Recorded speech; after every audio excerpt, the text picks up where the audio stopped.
Hello everyone and welcome back to my channel. Today I'll be showing you two tricks you can use to close up the holes that form when you're knitting mittens. So typically when you're knitting a mitten, you'll knit the whole hand of the mitten and then you'll come back and you'll finish off the thumb. So just naturally holes form in this region because of the way it's knit.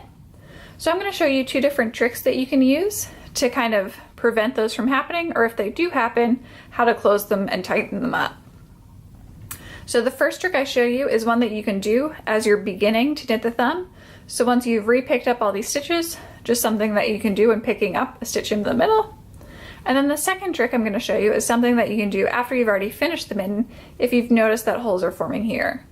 So the only supplies you need to do these is you actually only need something for the second one where you're closing it up after you finish the whole mitten, and all you need is a dull tapestry needle. A plastic one will work as well. If you have any questions at all, feel free to leave them in the comments down below. This first trick is something that you can do when you're picking up the stitch that's in between the thumb and where the mitten begins. So most knitting patterns will have you knit all the way across this round and then pick up one stitch in this gap. All I've done so far is I've taken my thumb off of my waste yarn, put it on the needles, and I do my thumbs using magic loop. So what I'm going to do first is I'm just going to knit across to the other side, and once I get there I'll show you how I pick up that stitch.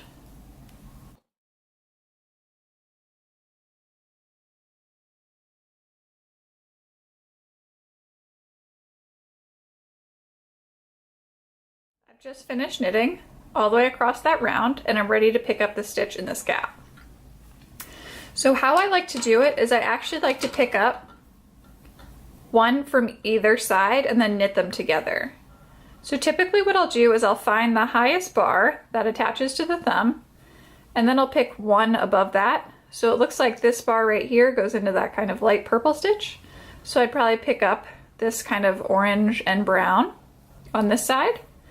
And then on the other side, which is the side I originally started on, I would pick up, so there's the top bar going into the glove. So I would probably pick up, nope, that's my tail.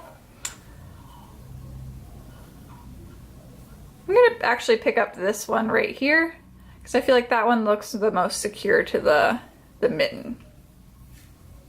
So taking this, the needle that doesn't have the working yarn attached to it, I'm gonna start on the opposite side of the mitten from where the working yarn is, pick up that first one that really the second one that I pointed out, and then go across and pick up the one on the opposite side. Now flip my work again, so basically where I'm knitting is facing me, and I'm gonna knit those two stitches together. So now on the needle we only have one new stitch, so really we only kind of, you can think of it as picked up one stitch, but we attached it to both sides of the mitten, so that's going to help to tighten up that gap. Now I'm going to continue knitting my thumb, and I'll show you the second trick once I'm finished. Now I've finished weaving in all my ends, except for the one from where I joined for the thumb and knit that thumb. So I've left this tail on so that I can use that for my second trick here for finishing up this inner edge to get rid of those holes. It's very hard to prevent these in here. You can see I kind of have one big one over there and then just kind of like these bars going on over here. So I'm going to try and clean those up using this tail. And the way that I do this is I'm going to show you actually with a different color yarn just so you can see how I follow the stitches. So I've got just this different color on my tapestry needle so you can see what I'm doing. And what I do is I put the mitten on and I stretch it out so I can see where exactly the holes are.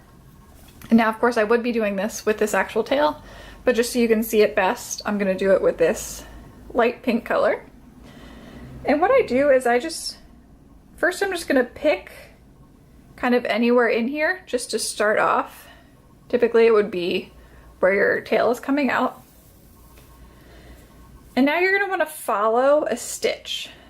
So this one looks a little stretched out, so I'm going to tighten that up.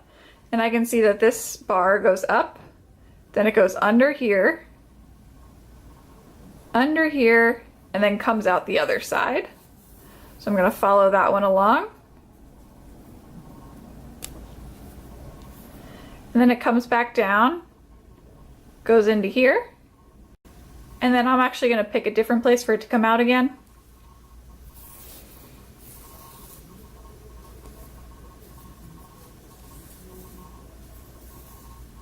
So there's that first one. So I've closed up that big gap. Now I'm going to move over a little bit. And now I'm going to pick another stitch.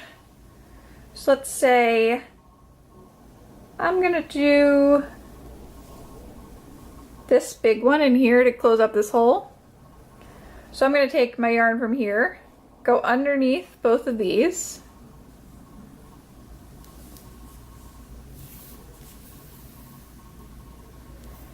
then go down here and close it up down below both of these. And now when I pull that tight, you can see how that hole is now closed up.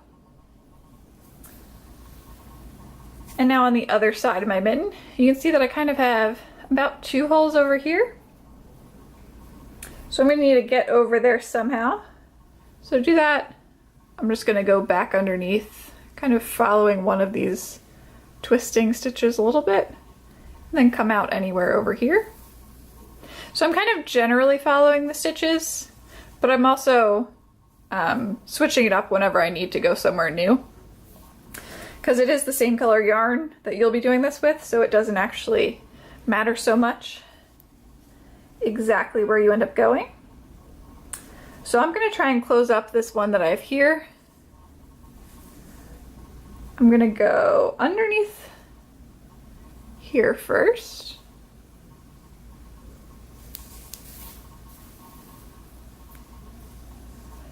Then go up, pick these 2. And then finally go up here and go under both of those. Now when I pull that tight, I can get all of those to tighten up in there. Now I'll probably just pick up one more to go back up above. So let's say I go into these 2. And now I've tightened up all of those holes around there. Now that I've showed you with this light pink yarn, I'm going to take out this light pink yarn, repeat it again with this color, and then I'll show you what the finished product looks like. So here's the mitten after I've woven in my ends. And you can see that I was really able to tighten up almost all of those holes in there. So it just creates a really nice finished look, and it definitely helps trying on the mitten as you're doing it, so that way you can stretch it out and see exactly where all those holes are going to form and close them up as best as possible. I hope you enjoyed this tutorial. If you have any questions, feel free to leave them in the comments down below.